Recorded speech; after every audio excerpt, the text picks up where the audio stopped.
La, la, la. There's so many of you dying. Hi, I'm Diane, Dayton at the 22nd Annual Boscov's Berks Jazz Fest in Reading, Pennsylvania. Catching up right now with Bluey with Incognito. Thanks for taking time with us. Thank you for having me. I know you just came in and you're here and we can't wait to hear you tonight. Thank you. You brought the party with you. Yeah, that's our job. Yes, it is your job, but it's a good job and you do it so well. Thank you. Now, the whole idea behind Incognito, I know when you were very young, age 5, I remember when you and I were talking, Yes. you knew what you wanted to do. That's right. I've been a lucky guy in that sense. Yeah. People kind of just sometimes just wander into what they're going to be doing in life in stages. I knew from the age of 5, and in a way that's kind of made people a bit crazy. You know, like my teachers were like, "You're not studying, or you're not doing this. You're not taking this seriously." But I knew what I was going to be doing. Yeah, and music was a big part of your life, and the thing that I thought was so special and so important was that you wanted to make people smile. Oh yeah. And laugh. That's right. And have a good time. That's what I picked up in the first place. That's why I wanted to play music. I saw the musicians on the beaches of Mauritius, where I come from. I saw the effect that their music had on people who were tired, people who came and worked in the fields, the sugarcane fields. In the evenings when they'd come, they'd sit around, eat some food, and then wait for the music to start. When the music started, they came alive. It was almost like somebody had sprinkled some kind of magic dust in the air, you know. So. Yeah, and they did. And that's what you do. Now, your band has members from all around the world. That's right. Yeah, especially this band, especially this lineup.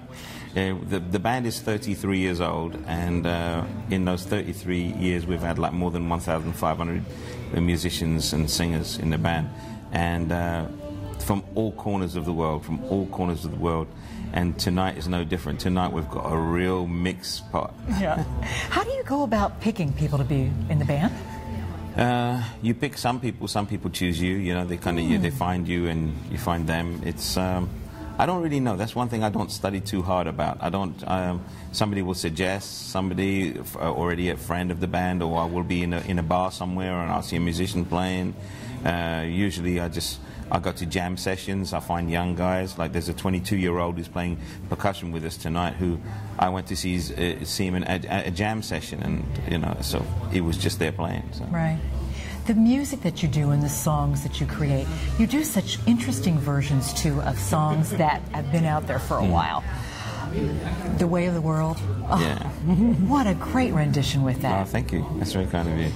I suppose, in a way, my love of music is such that when I do a cover, it definitely is not just a commercial plot. You know, it's in a way me arriving at a place where I can say to the people who've inspired me a big thank you. And also it's my calling card to them, because very often I get to meet the people whose cover I make, like Stevie Wonder. You know, I became a friend of his because not because I just purely because of the cover, but the cover gave me an introduction to him. Well, see, it all comes around full circle too, doesn't it? Who you meet, very good. How many CDs does Incognito have out now? 15 studio albums. Surreal is the latest one. This is the new one that's just come out, and we have I think 3 or 4 live albums and about 5 or 6 remix records. So there's a collection of them out there. It is a collection too. Music is so key to our lives because it does play a big part in how we view life and how we feel about life. And I think you're making a difference with the type of music that you do. What impact do you want to have on people who come to shows? Well, for me, going to a concert has always been a celebration of life. You know, it's not just going to see a concert because I want to meet a star. It's always been, I've always gone to get something, you know. I've always gone to because I need my spirit lifted, or, you know, I find that music has a healing, teaching kind of quality to it, as well as, and it's good for your feet as well. I like to go up and just completely free my mind, you know. And when you're in the everyday bustle of life, being able to free your mind and just put everything aside and just cheer and feel the sheer joy of music, because it's a language that is kind of common to us all, and you will find that it's like the glue that brings people together. So you know, so much so that politicians know that they use it. You know, we know the power of music, and we know the power of music to kind of to be able to bring people for the good of mankind. You know, like I remember when I was a kid, the concert for Bangladesh. It was the first one with George Harrison that organised, and I thought that was such a powerful movement. You know, my cousins had the T-shirt. They were hippies, but they had the T-shirts and stuff. And I remember being around them and feeling like, wow, you know, this is the most wonderful thing that's going on. There's this people starving on another side of the world, and people's using music to kind of help, you know. So I've always felt that it's a very, very, very special thing that we're part of, and I don't take it for granted any time. Yeah, and what a difference we all can make with this, as you were saying, too. What would you like to see happen? Well, you know, we all have the ultimate dream, you know, of world peace, but I suppose for me is for people to kind of like be more, not just tolerant, more understanding. Because tolerance is one thing, but to have an actual, I'd like people to have an understanding of each other's cultures. You know, it's when we have a deeper understanding that we no longer just tolerate or accept people, but we have to be a part of each other's life. You know, we have not just to kind of accept that somebody is of a different culture or a religion, but that if we have some understanding of their religion, we have some understanding of their history, then they will have more respect for us in understanding them, you know, and it begins with us, you know. It sure does. And the individual. Yeah, it does. Each of us are responsible for that, too, and getting to know each other. Well, the band is like family to you, too, right? Oh, yeah.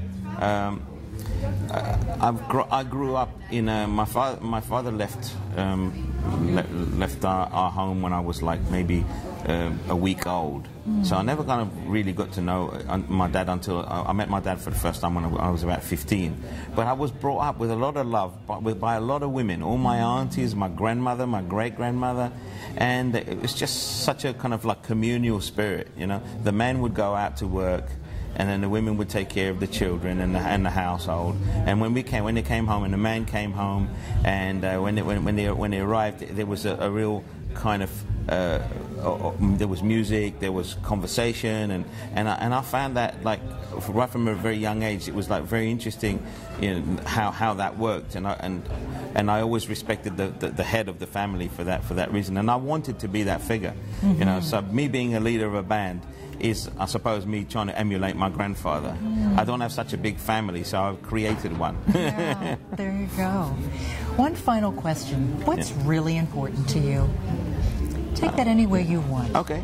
It's really important, obviously, family and humanity and music, you know, and if I can make that combination of the stuff that's important to me work, I suppose everybody's in the same way, because you know, in that you can't rule out the economy of making that work. You have to be sharp, you have to be inventive, you have to be creative, especially in the music business. You have to reinvent yourself, constantly.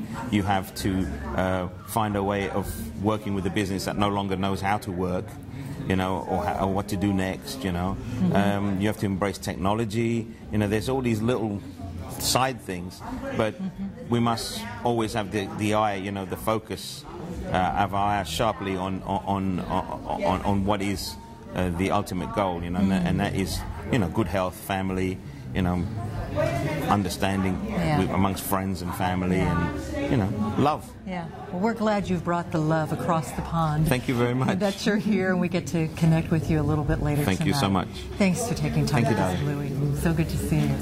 We're coming to you from the 22nd Annual Boscov's Berks Jazz Fest in Reading, Pennsylvania.